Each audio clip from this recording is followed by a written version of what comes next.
Hey, welcome to Guitar Knobs, the guitars, gear, noise, and nonsense podcast, hosted today by these knobs. Tony Dudzik, Pick Guardian. Jared Brandon Wound. Hey everybody, this is me, Todd. We are so thrilled that you are listening to our show right now. Sorry to cut you off. That's Jared Brandon Wound Pickups. Hey. I just wanted to throw him I was on. being Nice. ridiculous. I deserved it. We're in for a great show. We're thrilled to be sitting here hanging out with each other. We do enjoy this quite a bit. Hey, I'm looking at Tony's crazy. We got somebody in the I'm studio. getting there. Stop making fun of my shirt. He's got a crazy Why you wine gotta shirt. why And do those you- two hibiscus are very strategically placed. I'm just saying. Tony, what do we do on the show? I'm not telling you because you made fun of my shirt. What are we doing on the show? We make fun of Tony's shirt. Tony, what else do we do on the show? Well, we like to we talk about gear Yeah. an awful lot. Yep. Guitars, amps, pedals, pedal boards, Pickups sometimes. pick guards, pickups, all the things that all are in those guitar things. gear. People that make them. We like to talk to I those think people. the guest that's actually sitting here is probably saying, get on with it. Who's sitting Really? in the chair next to me? Who is that? I'm John Esterly with Rare Buzz Effects right here in Columbus, Ohio. Yee. All right. John was kind enough to jump in the hot seat today. We called him up and said, hey, come on down. And the funny thing is, he just told us, he goes, we said, so this is what we're going to do. And he's like, oh, I didn't know I was coming in for the show.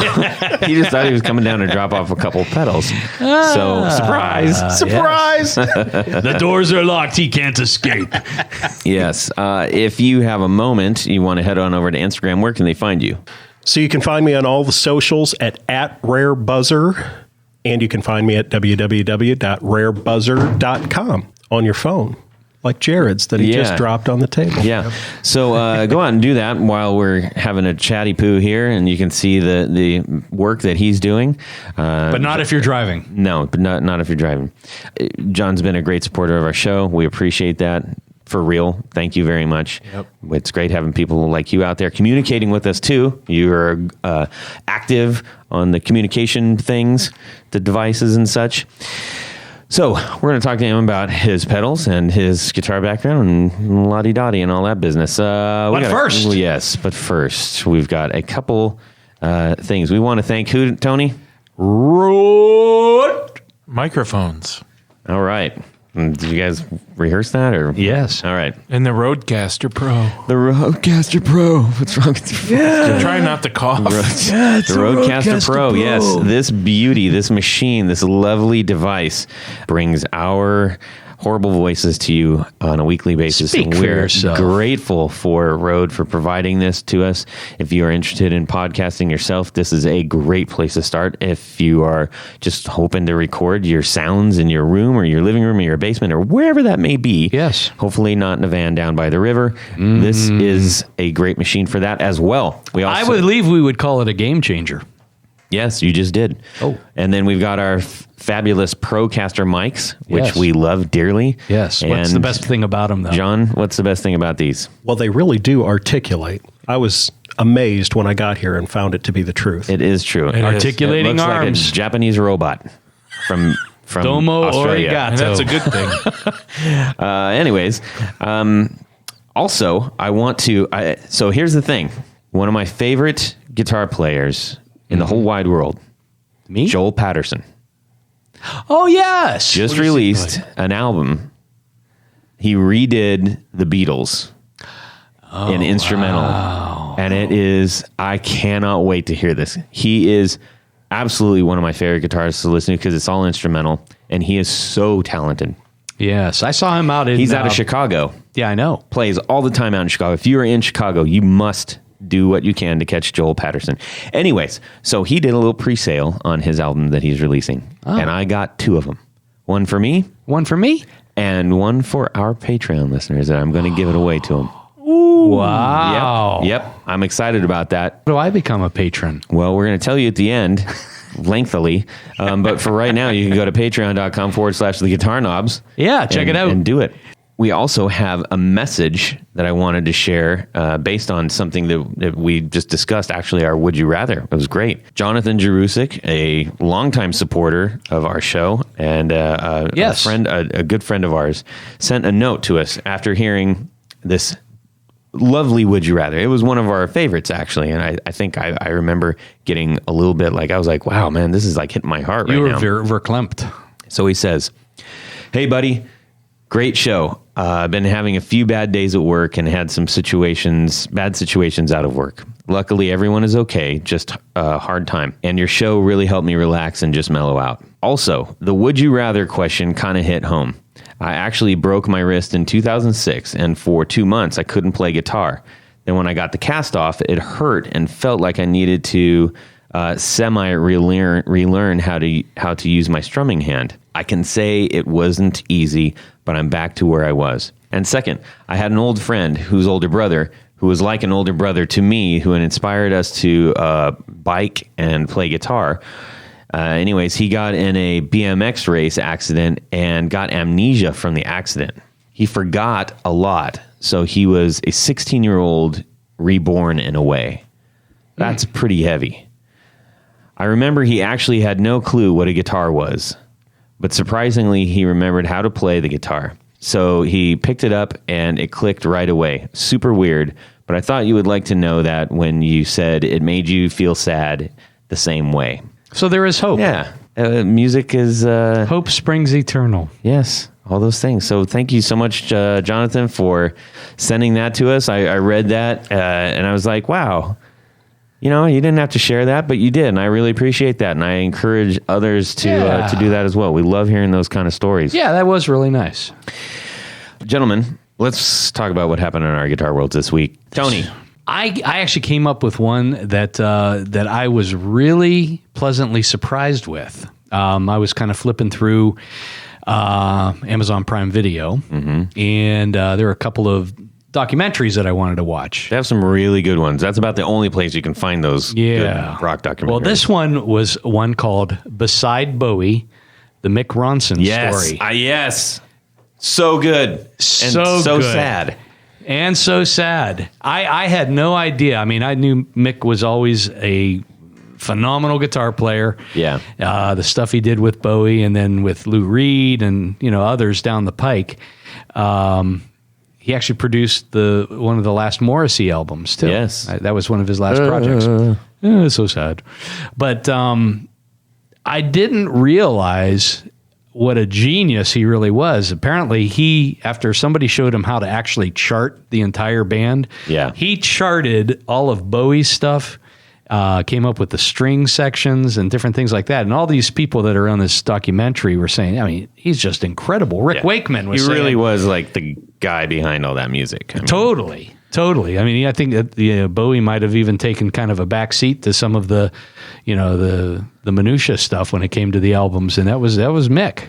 So, and unfortunately, one of his only missteps, because he could have had a brilliant career in producing or even scoring films, things like that, is somebody at the record company talked him in that it's now your turn, Mick. Yeah. And, anybody that's familiar with some of his solo work, it doesn't stand up to right. Yeah, it's not the greatest. It's He's still a great cool. second man. Yes, he just couldn't fill in the shoes of the lead guy. Right.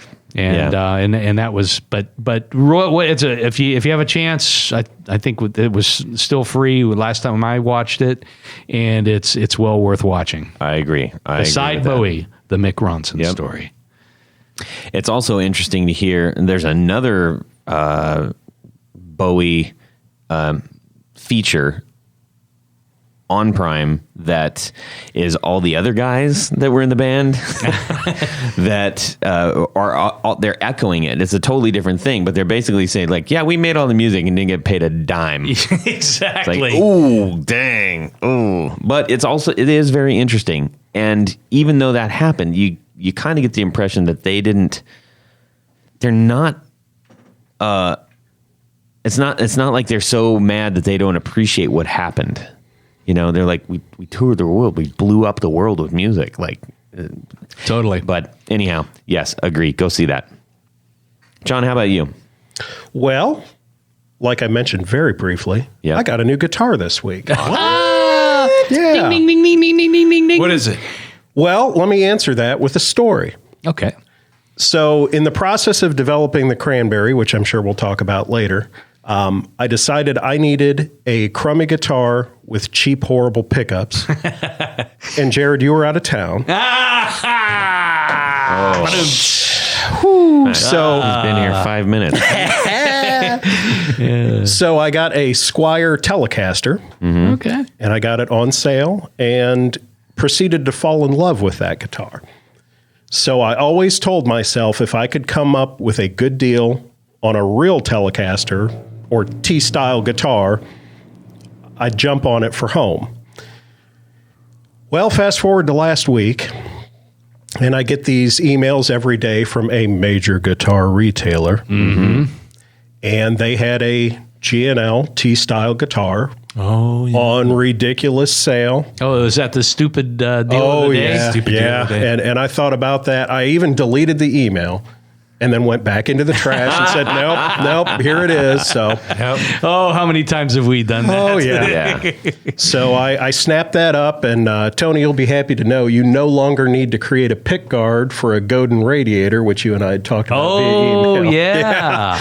Because going to have to sell the Godin to fund out the G&L. But that came earlier this week. I dropped it off at a friend of mine and had it set up and picked it up, and I've had it at home now for about 3 or 4 days and just absolutely love it. It's everything I loved about the Squire, but it doesn't sound like garbage when you plug it into an amplifier. Well, that's is it one of the tribute series? Yeah. Okay, Yeah. so even though they're made overseas, they still use American componentry in them, especially the pickups. And I think that's the difference that you're hearing. Yeah. I've seen the pickup department there. I've seen the whole G&L plant a few years ago in California. And I was really, really impressed, not only with that, but their finishing, too, is second to none. It's the fit and finish on this guitar is as good as anything I've seen out of, the true Fender Telecaster line. So I'm absolutely thrilled. What color with is it? It's white on white. Okay. I had no choice of the color, but fortunately it was probably in my top 3 if I were to go pick one off the shelf. So, Maple or rosewood neck? maple neck. Well, in 20 years, it'll be off-white. Yeah. So. Yeah. Did GNL make rosewood necks? I don't know that I've ever seen a GNL rosewood. Yeah, I knew that. I know I've seen them. Yeah, of course they've seen them. G&L? Yeah. Well, when you're ready, we'll fix you up with a pick guard on that one. I'm thinking if I were to replace the pick guard, I'd probably go with a tortoise. Tortoise always looks good with that, but I've got some really cool brown shell stuff that would look really nice. on And that. someday I am going to need pickups for it. I kind of want to outgrow the pickups that are in it before I get the real stuff. Are those the stock Telly style pickups Yeah. or the MFDs? No, Okay. they're just, They're just made the right stock. there in the shop. They don't source out for their pickups. They make the pickups there. Yeah. So I think so. that's- You may not need pickups. Well, You may not. I and know. to be fair, what's in it is they're great. Yeah. They're great. really good design. There you go. Yeah. All right. All you need is a pick guard Tony, or Jared. Jared. So There I was. this gold top that I retrieved that I bought years ago. I sense regret. No, I'm not regretting, but It wasn't as advertised. no, it's awesome. I'm glad I Keep have guessing it back. things you can say no to. Is it they changed out the pickups and they're no longer your No. pickups? I actually, my buddy who owned the guitar for many years, I actually built another set for that guitar. You took off the goof rings No, and there they was sound awesome. Will you let him I'm say keeping it? them there.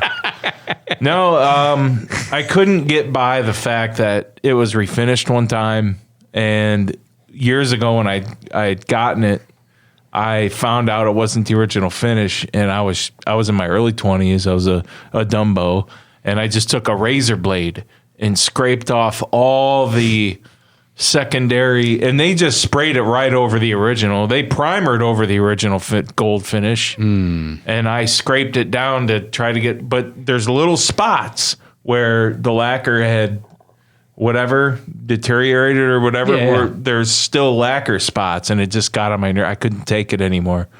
So I'm having it refinished. But, you know. Well, Wait, how are I mean, you- it's already been. What's it refinished. gonna- Yeah, it's already been tainted. You may as well just, you know. Tainted again? Just dip it in a big old. No, it'll look good. What are you going to... Wait a minute. Same color. Speedboat purple. I wish. No, you're gonna go No. gold top. It's gold top, and they're only going to refinish the top, not the rest of the body. So all the old, you know, check mark and the checking and all that, that's still going to remain original. It's just the top only. Was the top the only part that was refinished? Top was the only part that was refinished at one time. Okay. Well, yeah. So- I don't have a problem with that. Yeah, I mean they'll re-age it too, and it'll look good. Yep. So All I'm right. happy about that. That's good. Yeah. What are those covered or uncovered pickups? Oh, they're mini minis. humbuckers, so they Minis. have to be I covered. missed Yeah, those that. were I not. missed it. It's a designed- deluxe. So the minis were mounted in the P90 covers that are cut out. Yeah. For a couple Yep. of screws. Right. They are not designed to be uncovered. Gotcha. The only thing even close to that's designed to be uncovered that is that size is a Seymour Duncan Lil 59. I'm glad you didn't say something else. Okay. All right. Tony's trying to replay what I just said. He's like, "Oh, wait a minute, that was good." How about you, Todd? What's going on in your musical work week? There's been a lot going on in my actual music work week, but some of that I think I'm going to say. But one thing that did happen in music work week of land is we got these really cool guitar knobs keychains made out of PCB. Oh, yeah. Yeah. So I wanted to give a big shout to Jordan Clayton of Pine Box Customs because he helped me get those in motion and also for my band too. So I got little cool ones for my band. You can check. Well, no, I'm not going to plug my band. He's dreamy. Yeah, super. Can you put components on the keychains to make a working pedal? You can no. I got a set of pickups going out to him. Fantastic. Yep. Yeah, and he helped Jared get some Brandon wound keychains too. Yeah. What? He hates Pick Guardian? Well, no, Why does he hate me? he doesn't. I don't know, but I gave him a bunch of extra stickers. Yeah. So, anyways, thanks, big giant thanks to Jordan for hooking us up with that, and we'll have those keychains out at our shows. We'll talk, Jordan. I'm not gonna, not gonna do mailings of those, but they'll probably be included in new patrons and stuff, and who knows? You can put keys on them. The keys to yeah. our hearts. Yes, they already are. All right. Blah. 1, 2, 3. 4 on the floor. Okay, John Esterly, rare buzzer effects. What's your 4 on the floor? Well, you just brought him up, so I'll keep the ball rolling. My number one on the 4 on the floor would be the Tersis from Pine Box Customs. Ah, yes. I think you guys just got a box of Pine Box Customs pedals. That's So correct. you've all had the Tersis is opportunity. really good. I really enjoy that pedal. I got mine, kind of an odd story. Jordan needed some capacitors, and I had a whole lot of capacitors, so I mailed them to him. And as a thank you, he sent me a Tersis. Oh, nice. Brilliant. So as a thank you for that, I sent him a cranberry because, that's just how we operate around Sure. here. But fell in love with the pedal. It's one of those where I plugged it in, and the first time I strummed a chord, I thought, expletive. Yeah. I wish I had come up with this. It just, the way it shapes the tone, it's beautiful. Yeah, it absolutely is. I found joy in the Pine Box stuff because when I'm pairing it with other things, that's where I really locked onto it. So what were you playing through? I was playing through my home rig, which at the time was the Godin Radiator, and then just straight into the Tersis. And then I have a very economical tube amp at home. Okay. And just, that combination of three things, it just warmed up the guitar tone and really gave it a nice, I like to listen the first time I play a pedal, listen to it on its own and kind of figure out what it's doing. That particular pedal, the knobs are not labeled, as Right. many of Jordan's are not. So it took me a minute to kind of figure out what was doing what. And He thinks that's really funny. he does. He also thinks it competes with his art. Yes, that's true. I appreciate that. He's not wrong. His art is very unique. Yeah, it's great. I like it. But it took me a while to kind of figure out what everything was doing, and then I realized that he had included instructions. So had I been more astute, I probably could have figured it out right away. But Instructions are for beginners. Yeah. Nonsense. So yeah, just absolutely love it, and it's one of the only pedals. Sorry, everybody else, that I keep at home. Just about everything else is at the studio. So Yeah, right on, man. Excellent. All right, what's number 2? Number 2, I'm going to give another shout out to a fellow builder. I've got a no Yes. from Mask Audio Electronics, Alec, up there in Michigan, and I don't know what you would call it. Maybe So you got like one of the first no's then. Well, I had the prototype. Mine is, let's call it an unauthorized no. Okay. Alex sent me a bill of materials and a circuit board, so I was able to kind of build one on my own. So I can't guarantee that component-wise mine is exactly what yours is. Right. But, Well, he's got it back now. He just lent it to us. Okay. Yeah. Okay. But that's another one. And in fact, I've only had that together for maybe 5 days now. So I haven't had a whole lot of time to get real deep into it, but just the octaves and the noise and what it does is pretty slick. It's a pretty fun little pedal. It is. It's very unassuming. Well, and 2 knobs and a switch. There's not a whole lot of expectation there, but what it actually does to your signal as it's going through is pretty amazing. Yeah. So.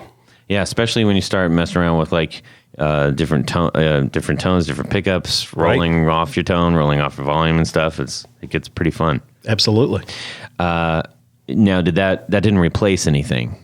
No. And in fact, I haven't even gotten that one home yet. Sorry, Alec. I've only played it through the studio equipment, and we'll talk a little bit more about how poor that is. So I hope to get it home and really get a chance to turn the volume up and hear what it actually does on a real amp and a real guitar. Good. Well, and you just got one, so there you go. Exactly. Perfect. Exactly. How about number 3? Number 3, former guest Kevin Schoen, Yeah, a dear friend of mine. Shoneswood. Wood. I've got one of the very early dual grub drive. Doesn't even have a serial number on it. And it's the one, if you guys follow his Instagram account, it's the one that's got the matching wooden knobs. Mm-hmm. So it's got the 4 matching skateboard knobs and then obviously the skateboard pedal.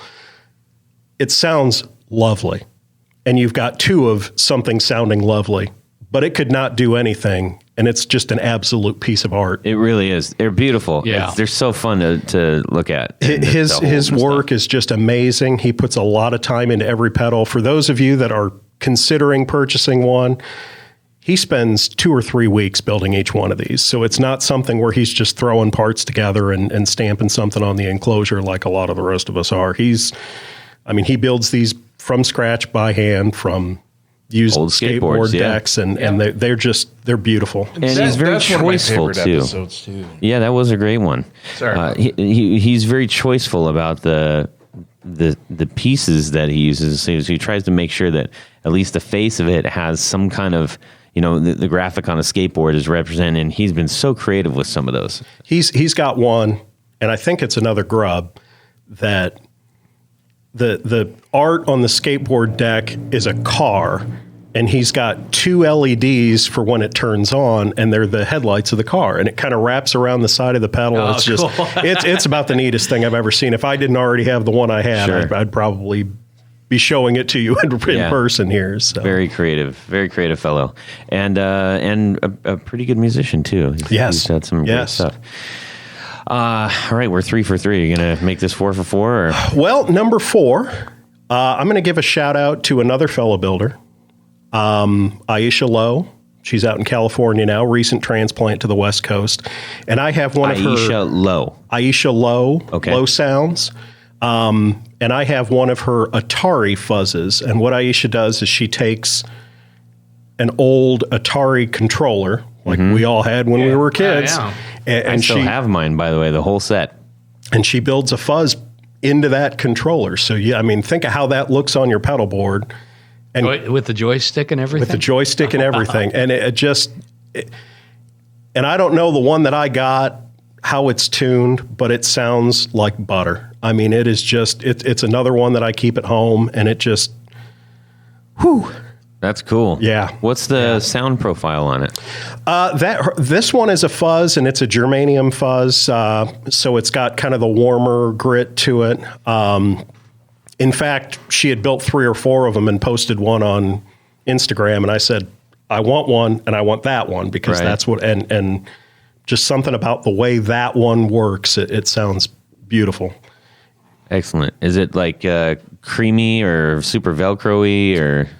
It really kind of depends on where you got the knobs. Well, or the stick. Right. Are there knobs on it, or is it just the stick? No, and the stick is not functional. So I was going to say it was a turning thing. No, it's that would just be cool. Yeah, yeah. No, it's got knobs on the top of the pedal that you would use to adjust things. I have a pedal challenge for a builder out there.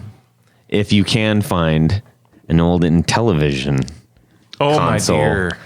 and use one of the Intellivision controls to make a pedal, you win. You win. Those you had to put it's got the twisty bit, and it's got the keypad on it and everything. Yeah. You had to put different keypad things in there for according to what game you were playing. Now, what would you want this pedal to do? Or it doesn't matter. It doesn't matter. Doesn't just matter. make a pedal. It's just cool. It's like it's in television. Just rehouse a tuner. Yeah. So all right. So that's a new one. I'm not familiar with now, and it's called Low Sounds. Low Sounds. Is it LOE? LOE Sounds. All right. She's on Instagram. And I think that's does she make other pedals? She does. And her stuff is very eclectic, both in circuit design and in graphic content. That's cool. I like that. They're all unique. A lot of her stuff is repurposed. I've talked with her, and one of her biggest sources of parts is the trash bin. So she'll, she'll loot through electronic supply houses and find, a bag of 50 knobs that they pulled off of something. I've even asked her, I love those knobs. Where'd you get them? I found them in a garbage can. Yeah. Wow. Well, I guess I can't get those knobs, can I? Yeah. Well, that's mighty cool. So that's 4 on the floor. And no, there's not going to be a 5th one. There's not a 5th one, but shout out to Pine Box and to Mask and to Shoney. Yeah, Shoney's. Let me do that again. Hang on. Shout out to Pine Box and shout out to Mask Electronics and to Shelnswood for if you don't know who those people are, if you're new to the show and you're like, who are these people they keep talking about? Go check out our website or Spotify, or iTunes, or Google Play, or iHeartRadio, and you will see the people that we're referencing. We did whole shows with them. It's fantastic. Nice. And while you're doing that, I will say, hopefully you're messing around with Instagram right now, and probably later you for sure will be, because Instagram is where much of our guitar world lies. When you see our posts, just do me a solid and just hit follow. Let's get those follows up. One little push of the index finger. Yeah, it's you're following all kinds of the other crazy stuff out there. Give us a follow. Help us out. All right. Please follow us. Please. Thank you. All right. Let's get on with some interview stuff. Sure. John Esterly, Rare Buzzer. How did you get that name? Wow. I kind of figured that question would come up. And I hope I had a better answer than I did. Yeah, it's probably going to be boring. Let's move forward. It really is. I'm just kidding. No, come on, tell us. So I used to do, before I did this, I did music blogging. And that was kind of the handle that I used when I was music blogging. This would have been like 2014 into 15. And really, at the time, I was interested in something that had to do with bees. And that's kind of where it came from. Oh, okay. So actual bees. Actual with bees. Wings, not the letter B. Not the letter B. Okay, Yeah, bees gotcha. as in producers of honey and other Okay, wonderful things. so you were a beekeeper. Bee enthusiast. So you were a bee enthusiast. How many times were you stung? enough to not be a beekeeper. Well, maybe that was a problem if you didn't have the suit. Were you wearing the suit? I wasn't wearing the suit. Well, There you yeah, go. that's kind of like what that's Let- beekeeping 101. man. Exactly. Right. First rule is wear the suit. Yeah. I like the big giant bees that Oh. don't sting you. Are they carpenter bees? The big giant Oh, ones? the black big- ones the, or the bumblebees. Yeah, the big giant bumblebee. I get those in my Yeah, yard. they my like flowers. to they like to bore into wood and stuff. Those are the carpenter bees. Well, yeah, Big black ones. No, the big yellow and black. they're ones. yellow and The black. big fuzzy ones. You know what On I'm this talking week's about? bee podcast. Wow. I love those bees. We're going deep. I don't know what the actual scientific term for a bee is. Well, that's Do you a know, do you know? bumblebee. You must know. Well, I don't. I wish I did. You weren't very. He didn't even have the suit. Why are you asking him? They scared me away. Okay, so that's an that's cool. That's a good little. Yeah, weird and mashup one of there. these days I'll come up with a cooler origin story than that. I'll stick with that one. It's fun. I like it. Yeah, it's official now. We just recorded. it. Right. Yeah. Too bad. I'll get the tapes. And then so you went. You. I know that you've dipped into a lot of crazy things. Something that we were just talking about before the show. What is your current occupation? I am a locomotive engineer, and before everybody gets too excited, I'm not the designy kind. I'm the drivey kind. Right. So now you can get Is excited. it a stick? Is it a stick or a wheel? What is that? It is a stick. We control the throttle and the brakes. Obviously there's not a whole lot of steering because the track takes care of that for us. Hopefully not a lot of steering. Turn left! Turn left! I can't! Right. So basically forward, backward. Forward and backward. Right. Yep. That's pretty cool. Go and stop. And how long have you been doing that? I've been in this occupation for about 10 years now. That's so like.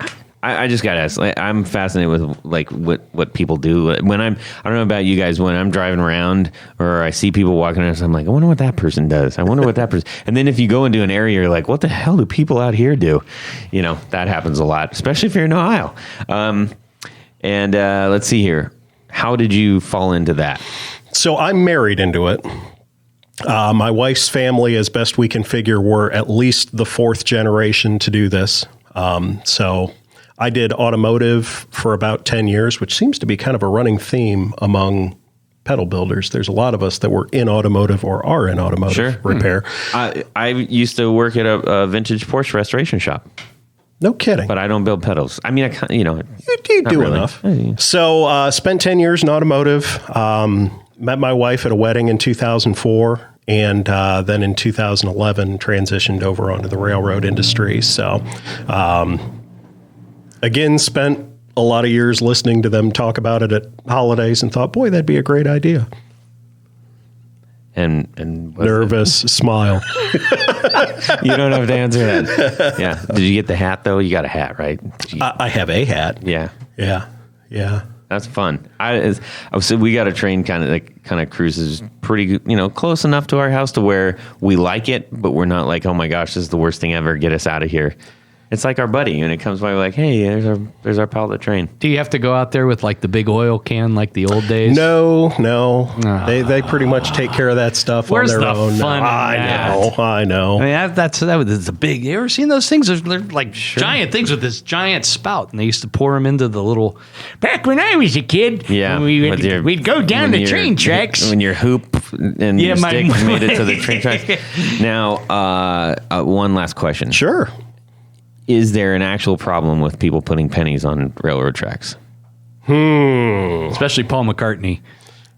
I would say. Didn't you Anyway, see that? stop. Okay, we'll go back to that. Go ahead. Answer the question. Putting Paul McCartney on the don't railroad put Paul tracks? McCartney on the No, railroad there, tracks. there was all kinds of things. Paul McCartney was putting pennies on he's a train national tracks, treasure. and he uses the smashed pennies as picks. No kidding. Yeah, it would spin.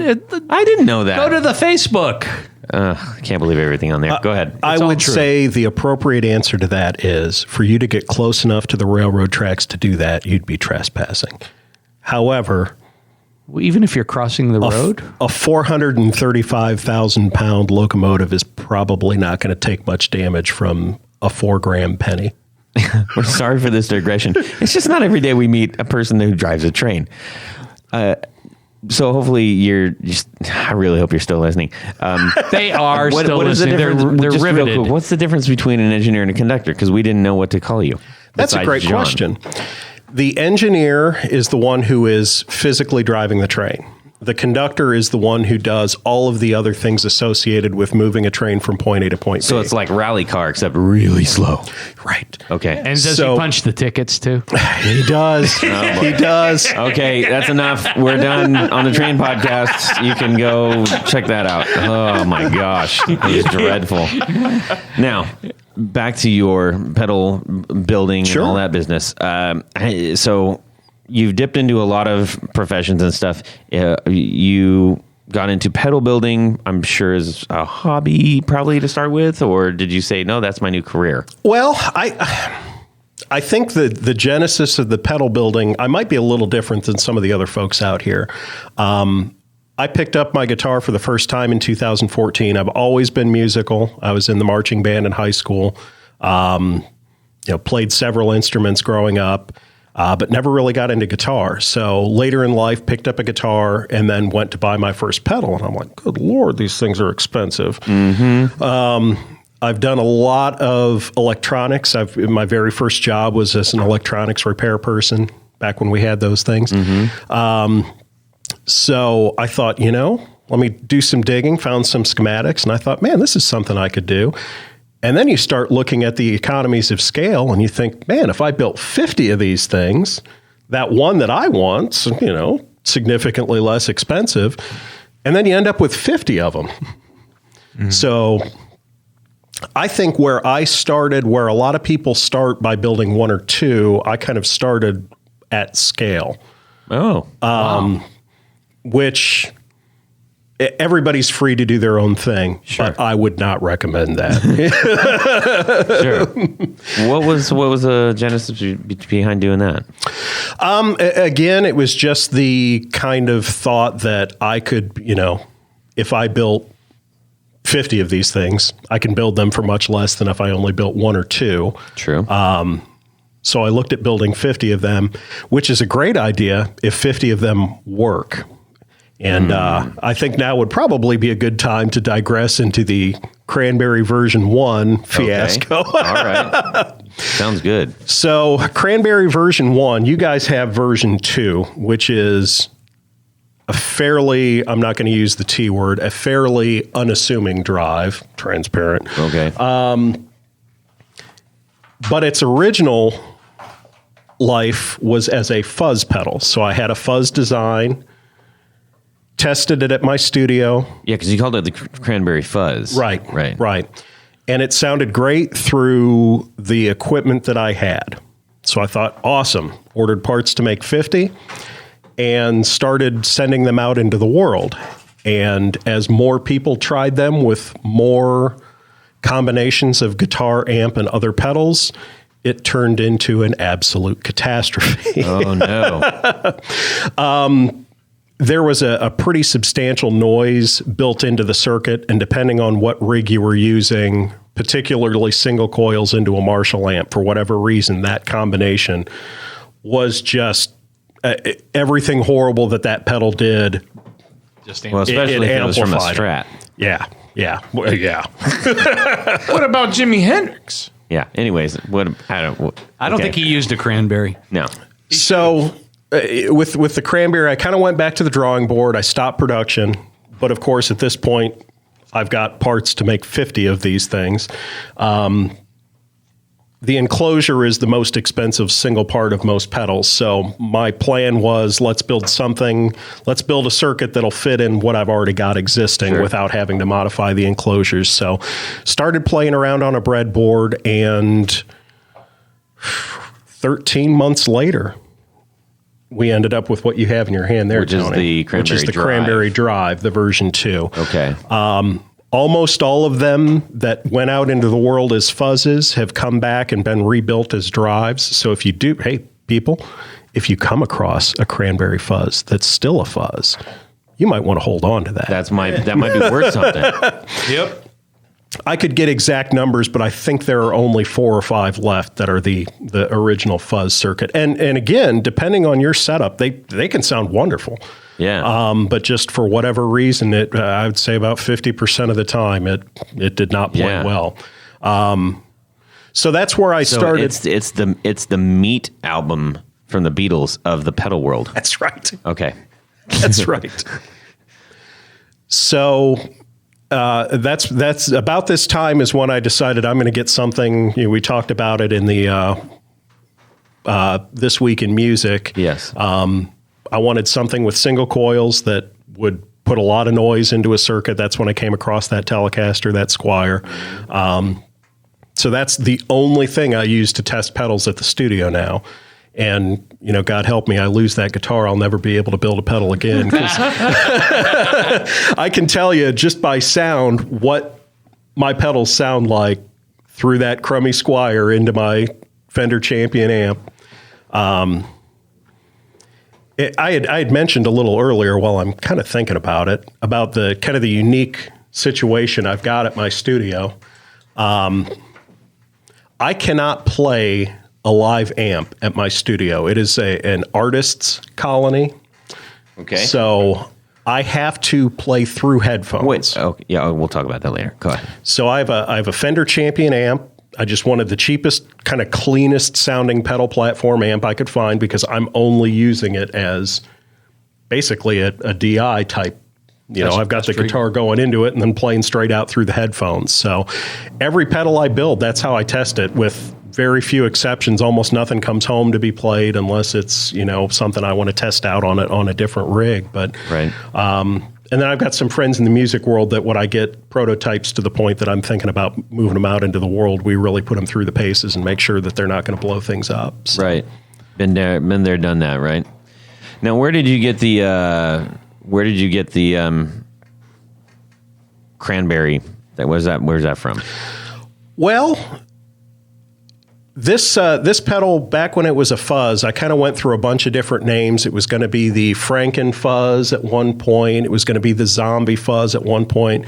And we've got a lot of creative people in the world building pedals, and a lot of names have already been taken. And in fact, the Cranberry Drive is one of those that has already been taken, but I didn't find it out until we'd already kind of gone down that road. But the Cranberries did have a song called Zombie. No. Well, when I started developing this pedal is about when Dolores O'Riordan passed away. So that's kind of where my brain was musically. So that's kind of where, I guess if I were to point a finger at where the name came from, that's probably where it did come from. That's cool. So you're a fan of the band? I am. Well, that's pretty interesting. So, and people can get those over on your site? Or? Yep. They're available, rarebuzzer.com. I do have Cranberries on Reverb. I am running out from this build. So good. Get them now. Right on. Let's see here. And then let's talk about some of your other little pedals you got going on. So the other ones I've got for you here, it's kind of two versions of the same circuit, which is the Bluefish. It's a dual channel boost. And the Bluefish is kind of the universe paying me back for the Cranberry. I put 18 months of my life into that Cranberry Drive, and I about gave up. And the Bluefish was right the very first time. Oh, brilliant. I mocked it up on a breadboard and thought, man, that sounds pretty good. Ordered some circuit boards and built one. I thought, man, that is right on. Awesome. And with very minor adjustments to the clipping section. It's pretty much what you've got in your hand. Well, what you've got on the table there is pretty much right what I built on the breadboard. So that's not a common thing, a dual boost. It's not. And it's I worked with a local guitarist, Jason Allwood. He's the lead guitarist and vocalist of the Center Blues Company. And he came to me and said, I'm looking for a boost pedal kind of to be my desert island pedal. And we developed it together. He kind of had a sound profile in mind, and I kind of had a sound profile in mind. And that's how we ended up with two boosts in the same box. It's kind of his and mine. And they're stackable, so you can kind of play one into the other. I would hope so. They're in the same box. Well, yeah. So, my favorite setting, I'll put both channels on, and then the loud channel, which is the first of the boosts, almost plays like a sustain control. and then your final volume is set by the louder channel, the second there. So very versatile. You've got two different versions there. One is the standard, which is the one in the blue box. I know you guys can't see it, but there's one in a blue box and one in a black box. I can see it's right there. Oh, yeah, the other people. So that one, both pedals have three different clipping options. It has a germanium diode clipping, which kind of compresses the sound a bit. And then it's got a no clipping option, which is just the pure boost signal. And then to the right is the, I guess we'd call it fuzz or grit setting on the switch. And the blue one has a MOSFET style clipping, which almost gets you into fuzz territory. I hate to say that pedal can do that, but you get a lot of grit. Very, very sensitive to your picking style in that setting. So does that clipping affect both boosts or just the one? In both cases, you have to have the louder channel on. And unless you've got something in front of it, or unless you're using really hot pickups, you're probably not going to get much clipping without the other channel on. I see. Okay. I guess the short answer to that is dirty boost. Right. You got to kind of have both channels on to really get anything out of clipping. A boost with a variable dirty boost. Right. Okay. I've seen it used a lot of different ways. I've seen people who use both channels on all the time, and they just use it as kind of an always-on pedal. Mm-hmm. Pardon me. I know Jason, the gentleman I designed it with, he uses each channel individually. So he'll leave one kind of as his always on and then kick the other one on when he's doing soloing, which is really how it was designed, but I'm not going to tell people how to use their pedals. But the black one, everything is exactly the same as the blue one, with the exception of the dirt position on the switch. That one uses the Nanolog device, the N3. It's a newer technology. They're made up in Canada. It's a carbon-based clipping section, and it is designed to be a drop-in replacement for two diodes opposite one another, like you'd typically see in a clipping section of a circuit. It's got from a technical standpoint, the clipping profile is much smoother. So instead of having sharp edges, you've got very round edges. Sonically, what it does is it's a much softer clip. You can certainly tell it's on and when it's off, but it's almost like it's not there. It just kind of changes the tone more than I would say it actually clips. Interesting. So definitely give that a whirl. So on the, I noticed on the blue one, you've got barefoot buttons on them. I do. Are those standard? They are not. That is something you can select for that particular pedal. We've had some folks. Are those actual barefoot buttons? They are. Yeah. They are. They're tiny. The way they come, those are the barefoot buttons minis, which I believe are a little bit newer. Yeah, that is a newer thing. Got.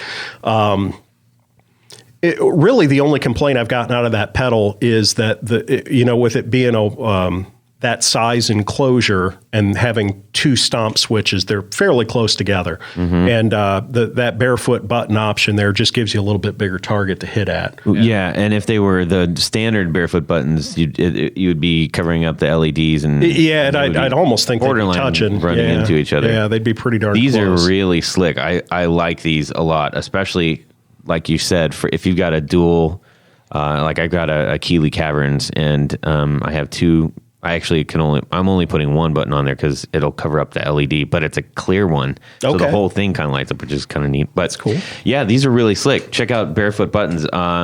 We have those in our Patreon. You get a free Barefoot button if you do an executive producer level, everybody. Woo! And the set that you've got right there, I do have limited quantities available. Listeners can't see, but one of them is branded and then one of them is plain. So it does have the Rare Buzz logo on it that kind of matches everything. And those mini ones, they're the same size as the knobs on it, so it kind of looks pretty nice. Now, let me ask you this: you've got a substantial is not really the right word, but I mean it's about a quarter inch, close to a quarter inch. That'd be an 1/8 inch. That one, the one you've got in your hand is that's one of more the, than it's 8 actually a very late prototype. Sonically, it is exactly the same as what you'd get Right. off the shelf right now, but the wood face for that particular run of prototypes was a little thicker. The one Tony's got over there, which is the very first of the production run, you can see that one's more where we're at right now. Yeah. Thin. Right. So that's a tenth of an inch, and the one you've got, like you said, it's about 0.18, so almost like 2/10 a quarter of an an inch. inch. Yeah. No. I'm good with mouths. My question was, that set the. Did that create a problem with the actual foot switches? Because your threads. No. And the one you've got, that is the absolute thickest of the wood faces that we could use. Right. And really, the foot switch isn't the problem; it's the little toggle switch. You'll notice. Yeah, the black toggles one has varied a little bit there. The black one has the washer, and the blue one does not, and that's because I did not have enough room to put the washer in there and then Right. still crank the I nut think down. So you wouldn't even notice. if I hadn't pointed it out. Nope. I noticed it right away. Right away, I bet. So to answer your question, the foot switches isn't an issue. For those that have built pedals or familiar with the foot switches, you typically have a nut under the enclosure, a nut on top, and then the washers. Well, Yeah. I just don't use the nut under the enclosure, Okay. which gives you an extra, almost tenth of an inch to come up through Right. there. So Really nice components on this. We were talking about this. Really great bezels on the LEDs. Sorry, I was not off. I was off mic. Really good bezels on the LEDs. Really cool. I am a fan of the micro switches. I don't know why I really like those. Well, because your foot won't knock them around. that's when you're playing. and that's my big Yeah. concern Yeah. with the longer throw toggles is that as you're excited and you're stomping, you might hit something. Yep. Right. Yeah, very cool, man. I can't thank wait you. to play those through our own rigs. That'll be great. Yeah, I think you guys And will then dig 'em. compare the differences. Tony and I can do Compare that. and contrast. And again, when you're comparing the two versions of the Bluefish, the only difference between them should be the right clipping. setting on the switch, the clipping. Gotcha. Everything else should be the same. Right, we're going to spend a lot of time there. We're going to scrutinize the living bejeebers out of I this. hope so. So what else is cooking with in the pedal world for you? I mean, that's 2 pedals. You're a relatively new builder. Relatively new builder. I do have 2 other pedals that I have had in production, a 1-fish and a 2-fish. And we'll never say all of those pedals in the same breath. Right. Ever. I'm guessing. Rojo fish. Can I say that? we do have a redfish that will probably be, in just being honest, it'll probably be an early 2020 Cool. type pedal. But that's going to be a compressor. I think you guys will be one of the first to play one. I love it. When you're creating these, how are you going about the circuits? Is this something you're like, I don't want to look at anything, I just want to build it, I want to run into it myself? Are you drawing inspiration? How is this? Well, get ready to drink. I'm not John Snyder. So, I don't think many of us are. So there's a little bit of other circuits in every circuit that I do. I try to get far enough away from them. In fact, when I was telling Jordan Clayton about the Cranberry, he asked, what's it based on? And I said, well, I can tell you, but it's really, at this point, it's so far down the road that I don't even know that it's comparable anymore. But usually I start with an idea of what is this going to be? I look at what's out there, typically the classic circuits, mods that have been done on them in the past, and then look at what I want it to do when it's done. Sure. The Bluefish, the loud side is something that I've got a fair amount of a hand in. The louder side is basically a textbook JFET boost circuit. So, there's nothing real secret in there. It's just sounds really good with the other boost circuit stacked into it. So, and then, looking at upcoming designs, again, there's a little bit of classic circuits in a lot of things. But I try and put enough of a spin on it that you're not like, geez, another Tube Screamer clone. Right. Yeah. Well, and there's the sake of doing something for the sake of doing something, and that's not always the right thing either. So Right.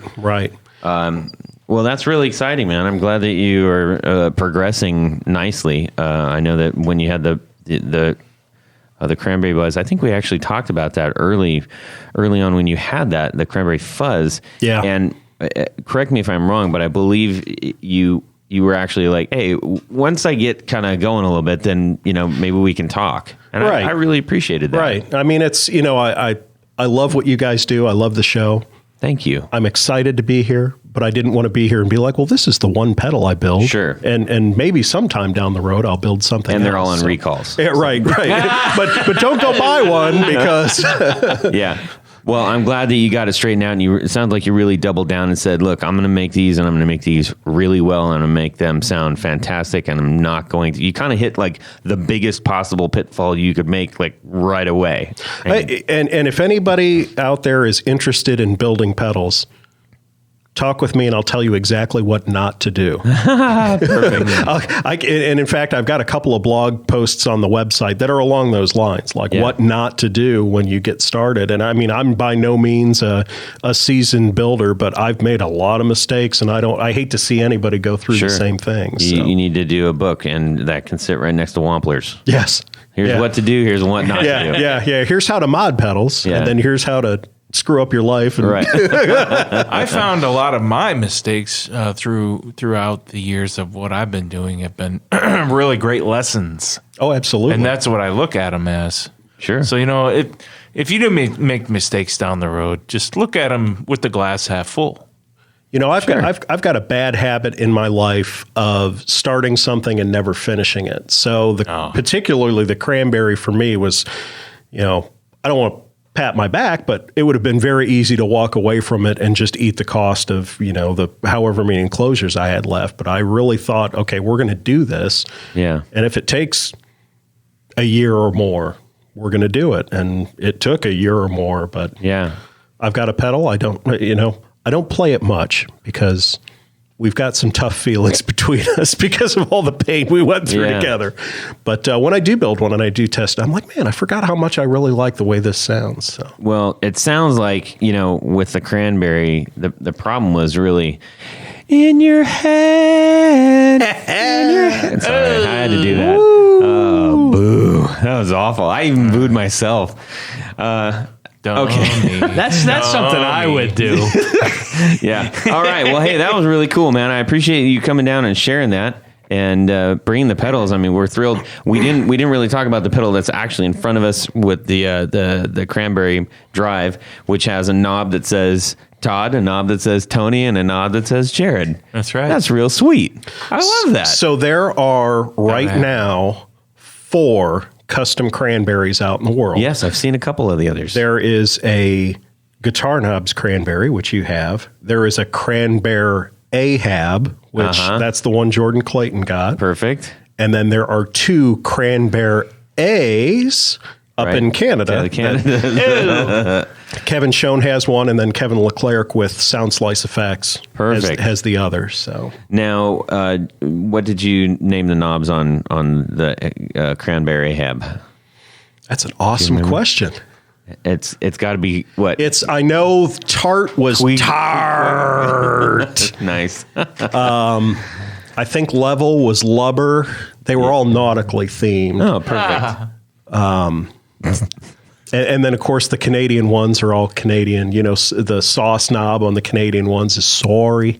And I've got it spelled out like that too. Sorry. Sorry about that, Canadians. I saw it.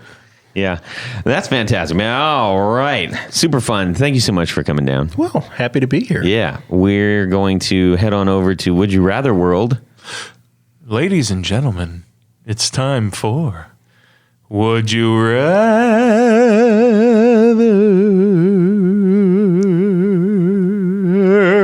Whoa, that was a big one.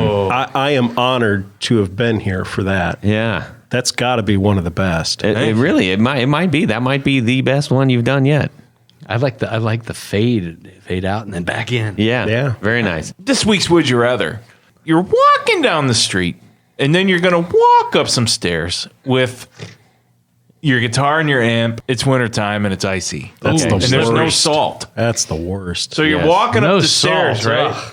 And you're about to you lose your balance. And in the split no. second that you're going to lose your balance Don't walking say up the it. stairs, you have to choose which thing that's going to get damaged. Or else You you're can gonna break only your neck. save one. That You would can only be save the one guitar item or your or amp. the amp. So you have to figure out which one. Now These are a lot of stairs. let's get specific here on what you're going to have to deal with in accordance to which one you save. Okay. You walk into the old smoky VFW that you're going to play in. Right. They have an old, crappy souvenir Budweiser Strat that was signed by who the heck knows. Right. And the strings on it are like barbed wires. Is it also a clock? It could have a clock. It probably in it. has a clock, But it still functions as a guitar if Okay. needed. Well, Still does it functions. function as a clock? Because that could have a lot to do with my answer. That's right. Okay. No. No clock. No clock. Darn it. Or as far as the amp goes, Yeah. you could save the guitar, but you're going to have to plug into the soundboard. direct to soundboard. Oh. And it's a crappy sound. Yeah. And old Charlie is working that. That's right. Yeah. With beer spilt down the thing and everything. Yeah. Man, it's awful. Just bad news. Bad Okay. news all Oof. around. This It's is going a- to suck whatever you do, so you got to choose which suck you want. Okay. Whoa. So you could save your guitar, Yep. but you got to play through direct soundboard. to the soundboard, or you can save your amp, but you got to play the rusty stringed Barbed wire string Budweiser souvenir guitar. Yep. Hanging on the wall since 1989. And it's the worst Strat copy in the universe. Well, Tony. Well, first of all, my roadies would be carrying my stuff.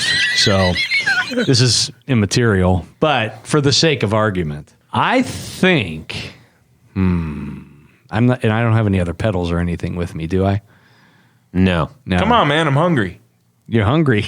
Okay. I think I'm going to save my amp and play the rusty stringed Yeah. Budweiser Strat copy. Yes. Okay. That's what I'm thinking. All right. Sounds good. I think because a lot of my guitars I haven't changed strings for several years. Yeah. So I'm used to that. Why would you? Okay. Why bother? All right. Jared. I'm going to have to go with, I'm just going to take my chances with the crappy Strat and the Nice. rusty Wow. strings. You know, all you got to do is you just work the knobs a bunch and get all the crickles and crackles out of the pots. Crickles and crackles. All right. Crickles So you and guys are crackles. both ditching your guitars. Yeah. John. I'm going to agree with the consensus, but for much different reasons. I am an absolutely dreadful guitarist. So for me, whichever thing I save and whichever thing I use from the bar, I'm going to be blaming something for why I'm so bad tonight. Nice. And I would rather blame the inanimate object than the sound guy. There you go. I mean, let's give some love to the sound guys. So I'd rather be up there for however long it is playing my Strat copy, saying, "Man, this thing is garbage. I can't believe how bad this guitar is. If only my guitar hadn't gone tumbling down the stairs." It was terrible. I'd be John Frusciante up here, but nope. I'm just John Esterly tonight. There you go. Very clever. What about you, I'm Todd? going to take a similar path. and choose saving the guitar. I'm going to save the guitar. And So it's a I'm good gonna strat, I'm gonna then. blame this. I'm gonna blame not the sound guy, because I know old Charlie with his long neck bud's gonna be trying to do his best with the board. But I'm gonna say, hey everybody, give it up to Charlie. He's trying to make this board work as best he can. But this just isn't working out. Even though I've got this awesome guitar, American made Strat. that's what I'm doing. That's what you're doing. Wow. That's what I'm doing. You're gonna throw Charlie under the bus. I'm giving credit to Charlie for the crappy DI signal. Ladies and gentlemen, Todd is a gigging guitarist, so be sure to keep that in mind. If you're running sound for him, he That's will right. throw you under the bus. I'm not. I'm giving him credit. I'm giving him credit. Yeah, it's after throwing him under the kind of bus. a backhanded compliment. No, I actually I try to take good care of the sound guys for real, like legit. Sure. Yeah, It's true. That's not what they tell me. You can call them up and ask them. I've called every them one all. of them. I've called them all. All right, let's get out of this business. John, where can people find you to get their pedals? Again, you can find me at Rare Buzzer on any of the socials, www.rarebuzzer.com.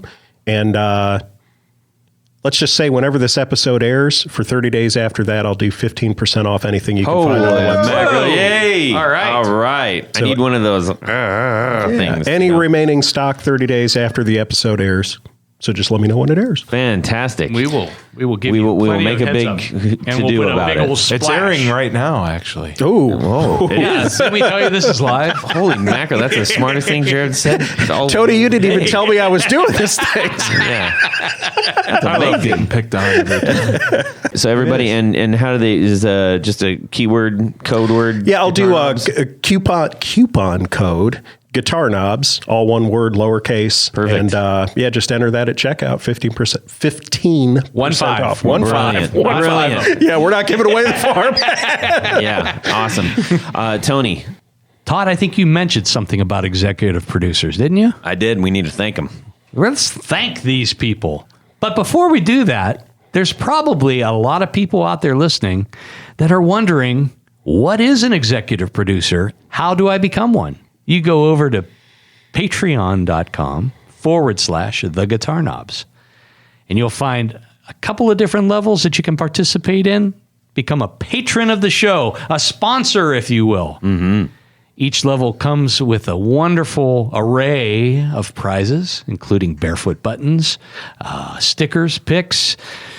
The higher up you go, the better the stuff, the more the stuff. Keychains. And soon to be keychains, T-shirts, you name it.